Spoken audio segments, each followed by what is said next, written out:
क्या आपको पता है कि नर और मादा मधुमक्खी संभोग कैसे और कहां पर करते हैं? और संभोग के बाद नर मधुमक्खी क्यों मर जाती है? और क्या आपको पता है मधुमक्खी अगर आपके प्राइवेट पार्ट पर काट लेती है तो क्या होता है? क्या आपको पता है कि मधुमक्खी के बड़े से झुंड में एक ही रानी होती है और वो सभी मधुमक्खी से आकार और ताकत में भी सबसे बड़ी होती है और उन्हीं के इशारे पर ही सभी मधुमक्खियां काम करती है। क्या आपको पता है कि इन मधुमक्खियों का जन्म कैसे होता है? और आज हम आपको ये भी बताने वाले हैं कि अगर आपके घर या गार्डन में मधुमक्खी ने छत्ता लगा दिया है तो उन्हें कैसे भगाए। ये सब सवालों के जवाब हम आज की वीडियो में आपको बताने वाले हैं, इसलिए इस वीडियो को अंत तक जरूर देखना। मधुमक्खी दुनिया के सबसे खतरनाक कीड़ों में से एक है, लेकिन ये जितने खतरनाक होते हैं उतने ही मेहनती भी होते हैं। खतरनाक इसलिए कि इनके पास नुकीले डंक होते हैं और अगर इसने अपना डंक किसी इंसान को मारा तो उसे भयानक दर्द होता है। और मेहनती इसलिए कि जैसा हम सभी जानते हैं कि ये मधुमक्खियां मीठा और स्वादिष्ट सेहत बनाने के लिए जानी जाती है, जिसके लिए ये काफी मेहनत करती है। ये मधुमक्खियां विभिन्न प्रकार के फूलों का रस पीकर एक स्वादिष्ट शहद का निर्माण करती है। आपको जानकर हैरानी होगी कि ये मधुमक्खियां हर साल लगभग 150 किलोग्राम शहद का निर्माण करती है। और अगर बात करें इनके परिवार की तो इनके एक छत्ते में लगभग 20,000 से 50,000 मधुमक्खियां रहती है, जिसमें 500 से 600 नर मधुमक्खी होती है और इस छत्ते में सिर्फ एक ही रानी होती है जो इनसे आकार और ताकत में बड़ी होती है और इसीलिए ये इन सब मधुमक्खियों पर राज करती है। जी हाँ दोस्तों, इस छत्ते में नर और रानी मधुमक्खी को छोड़कर सभी मधुमक्खियां वर्कर्स होती है जो रानी के आदेश का पालन करती है।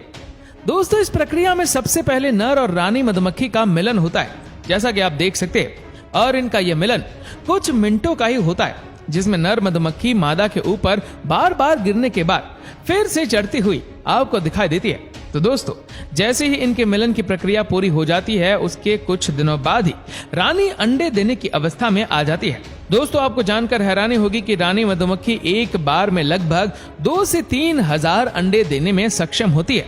जी हाँ दोस्तों, ये मधुमक्खी छत्ते में एक खंड में एक अंडे देती है, जिसके बाद इन अंडों की देखभाल वर्कर्स मधुमक्खियां करती है। लेकिन दोस्तों, इन अंडों की भी एक अजब कहानी होती है जिसे जानकर आप भी हैरान रह जाएंगे। ये मधुमक्खी 2 तरह के अंडे देती है, एक फर्टिलाइज और दूसरा अनफर्टिलाइज। अगर फर्टिलाइजर अंडे की बात करें तो इस अंडे से रानी मधुमक्खी और मादा वर्कर्स मधुमक्खी का जन्म होता है। अगर बात करें रानी मधुमक्खी की तो उसे रानी मधुमक्खी इसलिए कहा जाता है क्योंकि ये रिप्रोड्यूस करने में सक्षम होती है, यानी ये अंडे देने में सक्षम होती है, जिससे दूसरे मधुमक्खियों का जन्म होता है। और अगर बात करें मादा वर्कर्स मधुमक्खियों की तो इन्हें वर्कर्स मधुमक्खी इसलिए कहा जाता है क्योंकि इनमें रिप्रोड्यूस करने की क्षमता नहीं होती, यानी कि ये अंडे नहीं दे सकते। और अगर बात करें अनफर्टिलाइज्ड अंडे की तो इस अंडे से नर मधुमक्खी का जन्म होता है। दोस्तों, जैसे ही इनके अंडे 3 दिनों के हो जाते हैं उसके बाद ये लार्वा में बदल जाते हैं और जैसे ही ये लार्वा में बदल जाते हैं उसके बाद ये वर्कर्स मधुमक्खियां इन्हें स्पेशल जेली खिलानी शुरू कर देती है, जिससे इनका विकास तेजी से बढ़ने लगता है। ये स्पेशल जेली बिल्कुल उसी तरह से तैयार की जाती है जिस तरह ये शहद बनाती है, बस इनमें कुछ फूलों का फर्क होता है। तो लगभग 3 दिनों तक ये सभी लार्वा को स्पेशल जेली खिलाती है, जिसके बाद इन्हें पता चल जाता है कि इनमें से रानी मधुमक्खी, वर्कर्स मधुमक्खी और नर मधुमक्खी कौन बनेगी। तो जैसे ही इन्हें इस चीज का पता चल जाता है उसके बाद ये सिर्फ रानी मधुमक्खी बनने वाले लार्वा को ही स्पेशल जेली खिलाती है, जिससे उसका विकास तेजी से हो सके और मादा वर्कर मधुमक्खी और नर मधुमक्खी को ये अपना शहद ही खिलाती है। जी हाँ दोस्तों, लेकिन ये ऐसा इसलिए करते हैं क्योंकि उनके छत्ते पर सिर्फ रानी मधुमक्खी का ही राज होता है और वह आगे जाकर रिप्रोड्यूस करके परिवार की संख्या को आगे बढ़ा सकती है। और इसीलिए रानी मधुमक्खी वाले लार्वा को विशेष पौष्टिक भोजन खिलाकर ताकतवर बनाया जाता है। तो जैसे ही इन लार्वा को 6 दिन पूरे हो जाते हैं उसके बाद इन खंडों को मोम की परत से बंद कर दिया जाता है, जिसके बाद लार्वा अंदर से पुपा बनाना शुरू करते हैं, जैसा कि आप इस वीडियो में देख सकते हैं। और लगभग 16 दिनों बाद रानी मधुमक्खी मूंग की परत को तोड़कर बाहर आती है, जैसा कि आप यहाँ देख सकते हैं। और इस तरह रानी मधुमक्खी का जन्म होता है और लगभग 22 दिनों के बाद वर्कर्स मधुमक्खी का जन्म होता है और 24 दिनों बाद नर मधुमक्खी का भी जन्म हो जाता है, जिसके बाद ये कुछ ही दिनों में मिलन के लिए तैयार हो जाते हैं और फिर से मिलन कर ये अपने जीवन चक्र की प्रक्रिया को शुरू करते हैं। और अगर बात करें इनके जीवन काल की तो वर्कर्स मधुमक्खी का जीवन काल 6 हफ्तों का होता है जिसमें ये अंडों की देखभाल, छत्ते का निर्माण, शहद का निर्माण और छत्ते की सुरक्षा जैसे कार्य को अंजाम देती है। और अगर बात करें नर मधुमक्खी की तो उसका जीवन काल 20 हफ्तों का होता है, जिसमें इसका सिर्फ एक मुख्य काम होता है और वह है रानी मधुमक्खी से मिलन करना, जिसके बाद नर मधुमक्खी की मौत हो जाती है, क्योंकि मिलन के दौरान यह नर अपना सारा स्पर्म रानी के शरीर में ट्रांसफर कर देता है, जिसके कारण उसके शरीर की सारी शक्ति खत्म हो जाती है, जिसके कारण उसकी मौत हो जाती है। और अगर बात करें रानी मधुमक्खी की तो उसका जीवन काल लगभग 5 वर्षों का होता है, जिसमें ये अपनी पूरी जिंदगी छत्ते पर राज करती है और नर से मिलन कर अपने परिवार की संख्या को बढ़ाती जाती है।